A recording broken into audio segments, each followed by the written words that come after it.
Here's a reminder of what your page should look like if it's set up properly to take notes for this video and for this section 7-4.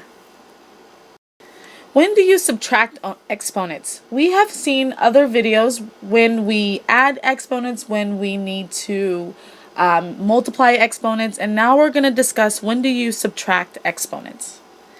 Just a reminder that this is section 7-4 out of your Holt textbooks. Okay, here's the example that's going to help us demonstrate the next property that we have to learn. When do you subtract the exponents?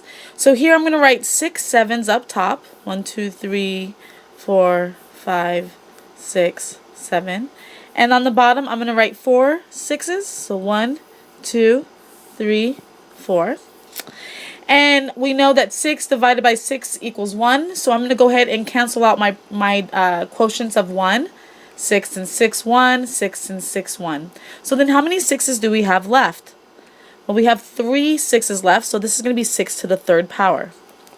And now you have to think to yourselves, what property did we use that we could have applied to make this a quicker example? How do we go from here to here? What should we have done with the exponents?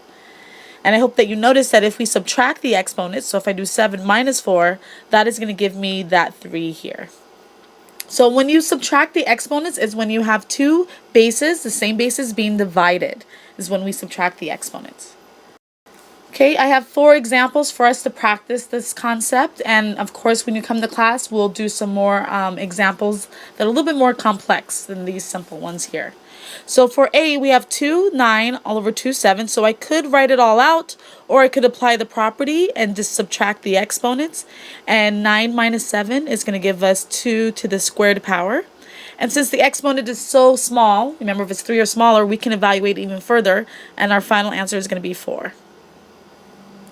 You can also prove by doing 2 to the 9th divided by 2 to the 7th in your calculator, and your final answer would be 4. Okay, here we have B. Remember, there's an invisible 1 for this exponent, so it's going to be y to 1 minus 4th power. And 1 minus 4 is y to the negative 3rd power.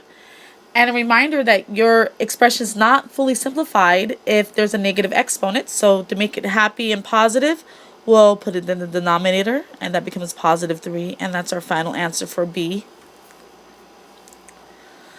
For C, we're going to have to do some work with the denominator first. We have a parentheses with an exponent, so we got to distribute that exponent. So I'll just rewrite the top as d to the 4th, e to the 3rd power. And then for the denominator, we get d squared and e squared. So we apply the property we learned previously. And note, you must have the same basis to combine exponents. So I'm going to simplify the d's, and then I will separately simplify the e's and have my final answer. So for the d's, we get d squared. And for the e's, we get e to the 1st power. And I got that answer just by subtracting the exponents since we're dividing the bases. And the same thing goes for the 4th example for D. We're going to have to separate this into 3 parts and just keep the common bases together. So I'm going to get 3 to the negative 1 power, because 1 minus 2 is negative 1. And then the 4 is going to be to the negative 1 power as well. And the 5 is going to be to the positive 2 power, just by subtracting the exponents. And I can't have negative exponents, so I'm going to rewrite this, and I'll need to enlarge this slide to do that. There we go. So I write my answer down. So now my final response will be 5 squared up top. Oh, let's erase that. Because what's 5 squared? Well, 5 squared is just 25. So 25 up top for the 5 squared. And then down below we'll have 3 times 4. We can simplify this further, and we get 25 over 12.